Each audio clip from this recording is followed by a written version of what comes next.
computing on blockchain and crypto. Mr. Duncan, please. Thank you. Thanks for having me, and thanks, Thomas, for the invitation. It's a great opportunity for me to be here and share some of the little bit more technical stuffs with everybody here. So today's topic is really about quantum computer as well as the post-quantum compute algorithm or technologies. And the part that I would like to talk about is the impact of the quantum computing to our, not just blockchain, but basically to our IT systems, and also what kind of solutions that we have against the quantum computer. I'm actually looking for a remote that I can control the slices. Would there be any? Thanks. Thank you.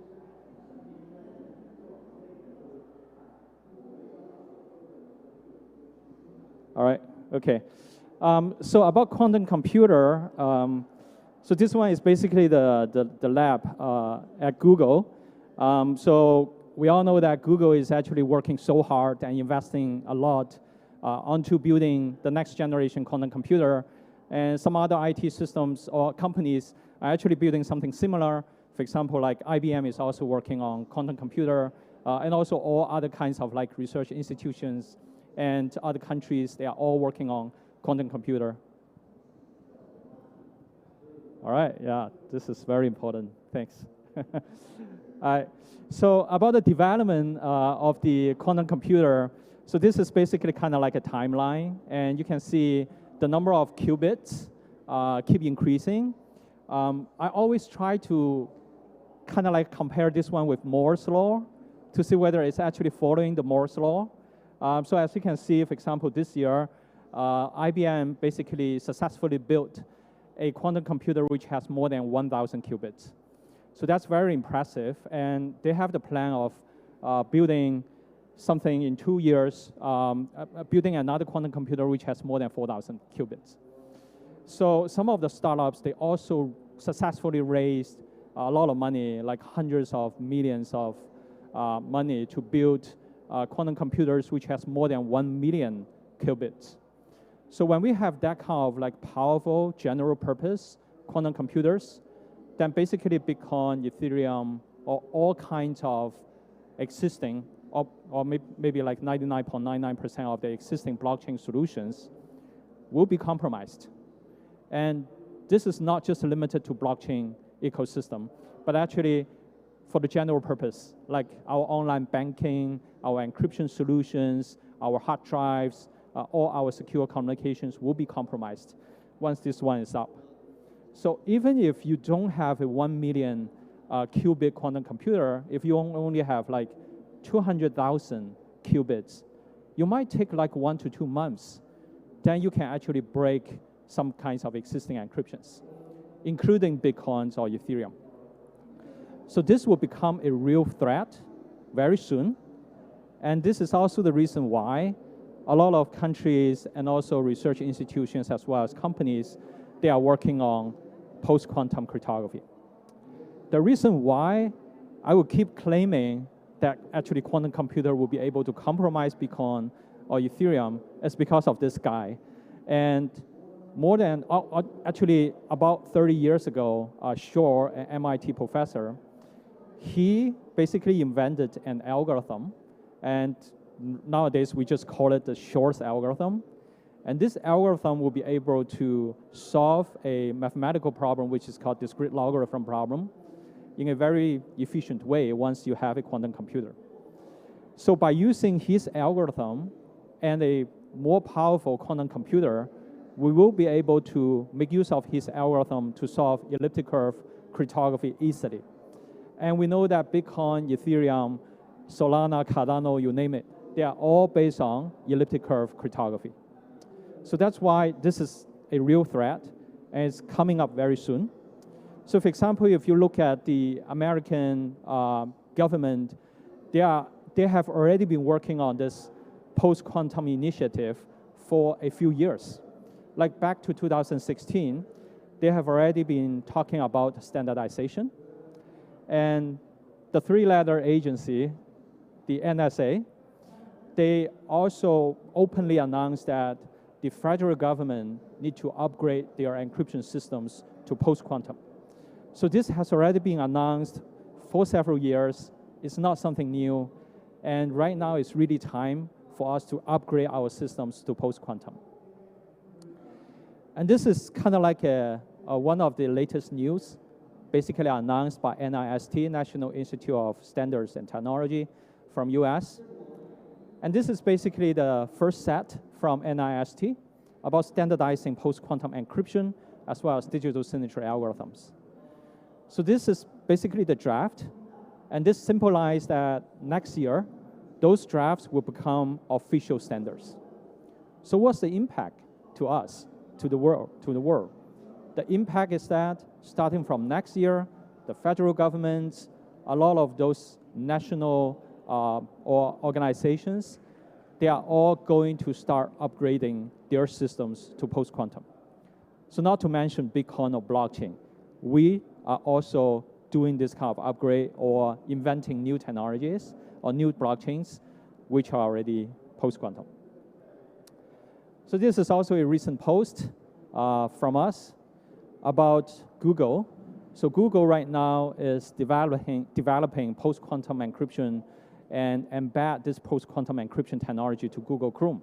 So very soon, actually right now, you can download an alpha version to try out this post-quantum encryption. And as long as you have a server which is also running the post-quantum system. So if you have a server which is running, say, Crystal's Kyber, which is a post-quantum standard, encryption standard, you can actually make use of your Google Chrome to establish a secure channel with your server. Right? So Google is also working on the FIDO and try to make the authentication post-quantum as well. So besides that, another hot messaging application called Signal, they are also developing post-quantum technology and try to roll that out within this year. So as you can see, everybody is already doing that. Then the next question is that, how about blockchain industry? Where are we? Are we already having some kinds of post-quantum technology implemented? So the answer is yes, because of this philosophy and this kind of statement that we have. We all know that blockchain has long life expectancy, right? So for example, like Bitcoin, when will all the Bitcoin tokens be mined? We know that the year is 2140. That's more than 100 years later. So if you think about the Bitcoin life expectancy, we have to make sure the entire system to be secure in the coming 100 years. So are we ready for that? Definitely no. So we actually need to really think about upgrading the Bitcoin system to post-quantum. And also some other successful or the prominent blockchain systems, for example, like Ethereum-based or some other altcoins. And the statement I would like to make over here is that we have to do the upgrade right now, because if you don't do the upgrade right now, and when the quantum computers become mature, it's already too late. Because you have no idea when and whom is going to have this kind of access to the quantum computer. If it is your opponent or somebody who's trying to get your wallet, as long as you have sent one transaction on Bitcoin system, your public key is exposed. And then having a quantum computer, the hacker will be able to retrieve your private key from your public key by basically looking into that particular transaction. So that's why I would like to introduce a system that we are building right now. And the system has already been live for more than a year, and which is called Abelian. So it's homegrown in Hong Kong, but we also have researchers in Singapore, in America, in Australia, and in Europe. So basically, it's an international project. So it's based in Hong Kong because I myself live in Hong Kong. But because of my background, I have been a professor for more than 10 years doing research in cryptography. I got my PhD from the States. And this is basically my baby, and I have been working on this one for several years. So the whole purpose over here is to build a post-quantum layer 1 public blockchain. And also on top of it, we would like to support the smart contract, a post-quantum smart contract, and also post-quantum stablecoins.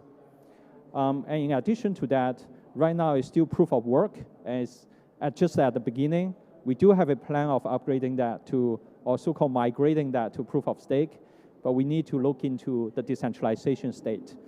We need to make sure it's decentralized enough before we upgrade it or migrate to proof of stake. So as I mentioned, it's proof of work. If you are interested in supporting this decentralized post-quantum blockchain system, now is the good time to start spinning up your GPU card and start supporting it. Right now, we have more than 20,000 miners available. They are all over the world. They are doing the mining right now. And if you are interested, just do the search of Abelian and try to participate in this system. We are also building the wallets and also the Explorer. On the Explorer, you can find all the activities there. You can search the information. But there is one interesting part is that when you send documents or when you send transactions out, you will not be able to find any of the information there because we actually support several levels of privacy preserving. So it's not just a post-quantum system, but actually it's a privacy preserving blockchain system. So what I mean is that by default, it's kind of like a fully private system, kind of like Monero or Zero Cash. We make use of post-quantum zero knowledge proof to make sure all your transactions are encrypted with your sender address, receiver address, all hidden. But you can also choose to have a lower level. We call it the pseudonymous level. It's kind of like Bitcoin or Ethereum. It's anonymous, but traceable and fully transparent. So depending on which jurisdiction you are in, you can choose whatever wallet you want using this post-quantum system. So about the roadmap over here, as I mentioned, the live mainnet, the mainnet was live starting from last March. So we have been running for 1.5 years and have never been down, luckily. And the system has been ever growing. So starting from the Genesis block, we have about 10 machines at that time. And right now we have more than 40,000 nodes already. And we have more than 20,000 miners on this system. So for the rest of this year, we are doing the listing. We already have a few centralized exchange confirmed. We are also talking to some DEX as well. So we think this year we are going to have 2 to 3 exchanges going to list our token ABEL called Abel. Besides that, I also wrote a yellow paper early this year about how to bridge Abelian with other blockchains. Because as I said, our purpose over here is to upgrade the entire blockchain industry to post-quantum. So the yellow paper is about post-quantum zero-knowledge bridge, which is to demonstrate how to make use of Abelian as the, maybe I call it the layer 0, to upgrade other blockchain systems, including Bitcoin and Ethereum, to post-quantum.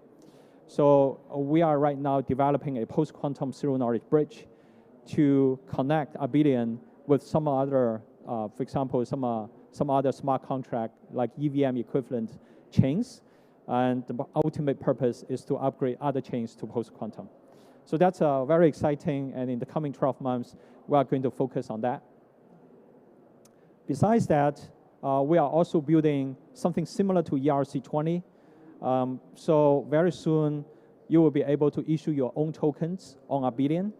And if you are considering of issuing stablecoins, for example, next year in Hong Kong, there will be a guideline issued by Hong Kong MA that we will be able to issue regulated and licensed stablecoins in Hong Kong. And I hope that we will be able to support that campaign and initiative. So thanks for attending this talk, and I hope that you will find this project interesting.